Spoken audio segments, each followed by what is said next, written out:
Welcome to CLC judicial. इस video में 32 Bihar J mains का रिजल्ट कब आएगा उस पर मैं आपको एक काफ़ी अहम जानकारी दूंगा। वीडियो में बने रहिए, बताया जाएगा आपको। अगर आप हमारे चैनल पे पहली बार आए हैं तो आपके लिए दो सूचनाएं। एक तो हम लोग ये DTS चला रहे हैं, डेली टेस्ट सीरीज। वीक में 3 या 5 दिन ये होता है। इसमें एक ही टॉपिक से आप देखिए, पीटी का क्वेश्चन, मेंस का और इंटरव्यू का क्वेश्चन, कंसेप्चुअल क्वेश्चन पूछा जाता है और इन्हें वीडियो के जरिए पढ़ाया भी जाता है, यूट्यूब वीडियो के जरिए। ये पहली फैसिलिटी। दूसरी फैसिलिटी, जो टारगेट बैच बिहार APO का हम लोगों का चल रहा है, तो उसका एक वीकली टेस्ट होता है हर संडे शाम को 7 बजे। आप भी चाहें, अगर तैयारी कर रहे हैं, आप भी चाहें खुद को असेस करना, तो आप भी हमारे टेस्ट में फ्री ऑफ कॉस्ट भाग ले सकते हैं। यह दोनों services totally free of cost है। कमेंट सेक्शन में हमारे टेलीग्राम ग्रुप का लिंक दिया हुआ है, उस लिंक पे क्लिक कर आप हमारे टेलीग्राम ग्रुप को ज्वाइन कर इन सर्विसेज का फ्री ऑफ कॉस्ट लाभ ले सकते हैं। तो आइए आज का वीडियो हम लोग शुरू करते हैं। क्वेश्चन ये है कि R versus Smith case relates to rights in bath is based upon which section of Bharatiya Sakshya अधिनियम। तो इसका आंसर है सेक्शन 13, ये बी। देखिए, नॉर्मली क्या होता है कि a case has to be decided upon its on merit.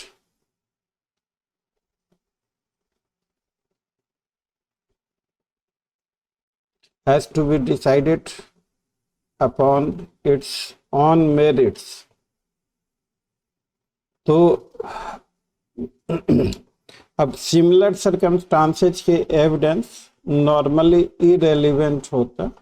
अब जैसे एक्यूज पे मर्डर का आरोप है, उसने पहले भी कई हत्याएं कर रखी है, इसका कोई इस फैक्ट से पहले वाले केसेस का कोई लेना देना नहीं होता। फैसला इस बात ये होगा कि इस केस में जो एक्यूज पे आरोप है उसके खिलाफ क्या एविडेंसेज हैं। सिमिलर सर्कमस्टांस के एविडेंस इंपॉर्टेंट तब होते हैं व्हेन द क्वेश्चन इज, मैं थोड़ा सा यहाँ स्पेस बना लूं,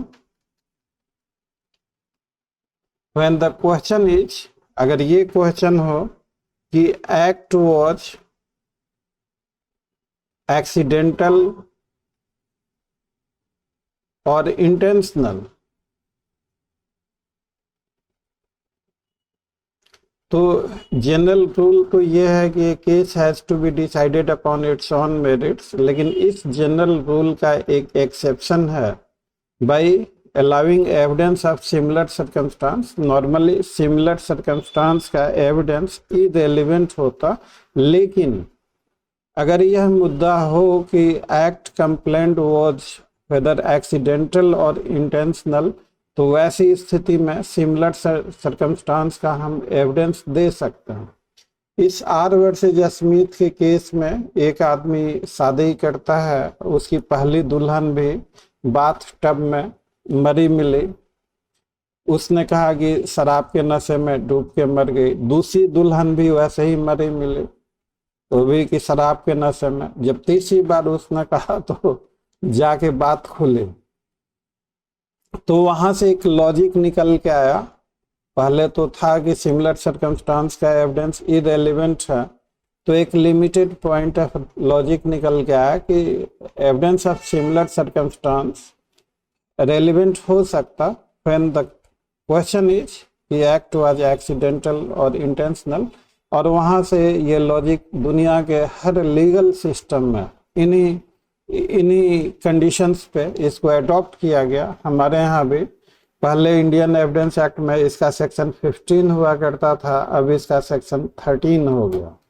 और इसी से रिलेटेड मेंस का क्वेश्चन है आपका, डिस्कस द। मैं यहाँ थोड़ा एक लाइन और बताना चाहूँगा। अधिकतर बच्चे लोगों की शिकायत होती है कि मेंस में अच्छे नंबर नहीं आते, इंटरव्यू में नहीं आता। तो इसका एक ही तरीका है, अगर आपके मेंस में अच्छे नंबर नहीं आते और आपने मेंस लिखा है तो मेंस की कॉपी RTI से निकाल लिए, देखिए कहाँ गलती हो गई। मुझसे भी आप मेरी भी हेल्प ले सकते हैं फ्री ऑफ कॉस्ट। और दूसरा तरीका कि कंसेप्चुअल क्लैरिटी को आप डेवलप कीजिए। जब कई बार ऐसा देखा गया है कि क्वेश्चन पूछा गया है कुछ, जवाब आप कुछ देते हैं, तो इन्हीं चीज़ों, इन्हीं समस्याओं से निजात पाने के लिए हम लोगों ने इनोवेटिव पेडागोजिकल स्किल्स, जिसमें अब पीटी का हमने आपको बता दिया। मान लीजिए कि मेंस का इस तरह का क्वेश्चन है, discuss the relevancy of evidence of similar instance, तो इसमें आप लिखेंगे कि normally evidence of similar instance is not relevant, but if the question is whether the act was accidental or intentional, then in such a case evidence of similar circumstance may be relevant has been provided under। अब यहाँ से आप लिखना शुरू कर दीजिए। 10 और 5 15 number का ये क्वेश्चन है, पूछा जा रहा है A is accuse of cheating, prosecution ने और भी चीटिंग कर रखा है, तो ऐसे रूटीन नहीं दिया जा सकता। तभी दिया जाएगा कि अगर एक्यूज कहता है कि इनएबिलिटी, पिछले केसेज में भी inability, there has to be a justification. अब मान लीजिए कोई आदमी कैशियर है, एक दिन किसी दिन भूल चूक हो गई, उसने 100 रुपया कम डिपॉजिट किया, लेकिन ये भूल चूक उससे रोज ही होती है, रोज ही कम पैसे जमा करता। इसको इलस्ट्रेशन से भी समझाया हुआ है, एक्ट आप पढ़ेंगे। एक ने अपनी झोपड़ी, एक ही झोपड़ी में आग लग गई, उसने इंश्योरेंस क्लेम किया, पहले भी कई बार ऐसा कर चुका है। तो वैसी स्थिति में हम एक नतीजे पे पहुंच सकते, और वैसे केसेज में कि जब क्वेश्चन हो कि एक्ट वाज एक्सीडेंटल और इंटेंशनल, तो in such a case evidence of similar circumstance में बी रेलिवेंट। कई और केस लॉ हैं, मैं जैसे एक जिस्ट दे रहा, आप थोड़ा इसे स्टडी करके कमेंट कीजिए। आप डीटीएस में, मैं क्या बोलूं, मुझे लगता है डीटीएस में जादू है, अगर आप रेगुलर इसे फॉलो करते रहेंगे। अब रातों रात तो कुछ होता नहीं, फिल्मी पर्दे की बातें अलग हैं, कल्पनाओं की दुनिया अजीब होती। आप जीरो से हीरो भी बन सकते हैं और हीरो से जीरो भी बन सकते हैं। कल्पनाओं की दुनिया में, हकीकत की दुनिया में बातें कुछ और होती। आप अगर रेगुलर फॉलो करेंगे तो एक समय आएगा जब बहुत अच्छा आपका हो जाएगा। फिर आपसे इंटरव्यू में कि सिमिलर इंस्टांस का एविडेंस एडमिसिबल है या नहीं, तो आपका आंसर कि when there is a question that whether the act is accidental और intentional, then evidence of similar instance is relevant and it can be admissible within the meaning of section 13। Interview में आपको बहुत ज्यादा नहीं बोलना, न बहुत कम बोलना। नपातुला इंटरव्यू सिर्फ इसी बात का खेल है कि आपसे चंद सवाल पूछे जाएंगे, उन चंद सवालों के जवाब आपको लॉजिकली और लीगली करेक्ट देने हैं। हिंदी में भी ये क्वेश्चन है, हमने ये कर रखा है, हिंदी मीडियम वाले स्टूडेंट इसे देख लेंगे। और अब सबसे मुख्य टॉपिक की बात करते हैं, 32 बिहार जे मेंस का रिजल्ट। तो देखिए, रिजल्ट जहां तक जानकारी हम लोगों को मिली है, रिजल्ट तैयार है, कभी भी अनाउंस हो सकता। जिंदगी में बहुत सारी चीजें चलती रहती हैं। कभी आप देखते हैं ट्रैफिक में, कभी कोई बस पकड़नी है तो उस रूट की बस आपको उस समय नहीं मिलती, दूसरे रूट की ज्यादा मिल जाती है। कभी कभी होता क्या है कि जो चीज आपको चाहिए, वैसे तो हर रोज दिखती है, लेकिन जब जो चीज चाहिए उस समय मिलती नहीं है। आप वैसे भी आप देखिए, मेंस हुए काफी दिन हो गया, अपने आप ही नेचुरल तरीके से आपका रिजल्ट कभी भी आ सकता है। वो सारी चीजें तैयार हैं, अनाउंस कभी भी हो सकता है। आप यह भी मान के चलिए कि बिहार में 35 मार्क्स लाना, बहुत सारे बच्चे लोगों को आ नहीं पाते इंटरव्यू में, और वो फेल कर जाते हैं, उनका सपना धराशायी हो जाता है। उन्हें फिर से पीटी मेंस, फिर से अपनी तैयारी, पूरे सिस्टम को, पूरे एफर्ट्स को रीस्टार्ट करना होता। तो आप आश्वस्त रहें, रिजल्ट जल्द आएगा, निराश ना हो, अपनी पढ़ाई जारी रखें। हम लोगों ने बिहार एपीओ मॉक इंटरव्यू के दौरान जो इंटरव्यू के मॉक चलाए थे, वो 52-53 वीडियो है हम लोगों का। बिहार एपीओ रिजल्ट काफी बेहतरीन हुआ था, 66 रिजल्ट हम लोगों ने, कई वीडियो में मैंने अपने रिजल्ट की बात कर रखी है, 5-5 स्टूडेंट का रिजल्ट भी दिखाया है।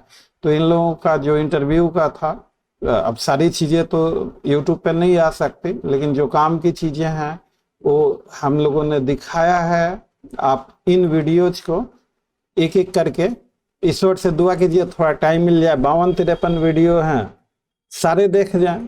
अच्छा लगे तो कॉपी में नोट कर लें। एक इंटरव्यू क्या होता है, कैसे होता है, बेसिक्स सारी चीज़ें बताई गई हैं। इस सीरीज के तमाम वीडियो देखने के बाद आपका इंटरव्यू काफ़ी बेहतरीन हो सकता है। ऑलमोस्ट बहुत सारे क्वेश्चंस के हम लोगों ने जवाब दिए हैं। जब रिजल्ट निकलेगा तो आपको स्पेशलाइज ट्रेनिंग और मॉक कराया जाएगा। तो आपसे मैं अपील करता हूं कि अपना समय बर्बाद ना करें। समय बर्बाद कर देना समझदारी नहीं होती। अक्सर ऐसा देखा गया है कि बाई मिस चांस वक्त बर्बाद हो जाता और फिर पैनिक। तो आपसे ये गुजारिश है कि आप समझिए इन बातों को, समय नहीं बर्बाद करें, एक एक करके वो सारे वीडियोस देख जाएं। और आप ही लोगों के हौसला अफजाई के लिए हम लोग DTS चला रहे हैं, जिसे मेंस और इंटरव्यू में आपकी मदद मिले। फ्री वीकली टेस्ट चला रहे हैं और ये सारी सर्विसेज फ्री ऑफ कॉस्ट हैं। ये दोनों आप भी खुद तय कीजिए कि हम लोग आपके लिए जो भी हम लोगों से हो सकता पॉसिबल वो हर संभव कोशिश कर रहे। एक वीडियो बना के अपलोड करने पे आप खुद तय कीजिए कितना समय हम लोगों का लगता होगा। खैर एनीवे, अगर हमारे छोटे से प्रयास से आपको अगर कामयाबी मिलती है, आपके लिए अगर वो हेल्पफुल होता है, तो this is a good news for us. तो आप कमेंट सेक्शन में हमारे टेलीग्राम ग्रुप का लिंक दिया हुआ, उस पर आप क्लिक करके आप ज्वाइन कर सकते हैं। इसी के साथ ये वीडियो खत्म होता है। वीडियो अच्छा लगा हो तो वीडियो को लाइक, चैनल को सब्सक्राइब, नोटिफिकेशन आइकन को ऑन रखिएगा, ताकि हम जब कभी कोई इन्फॉर्मेटिव वीडियो इस तरह की अपलोड करें तो सबसे पहले आपको मिले। अगर इफ पॉसिबल तो share this video as much as possible so that this video may reach to all the law students. Thanks for watching. See you again. Till then, bye bye.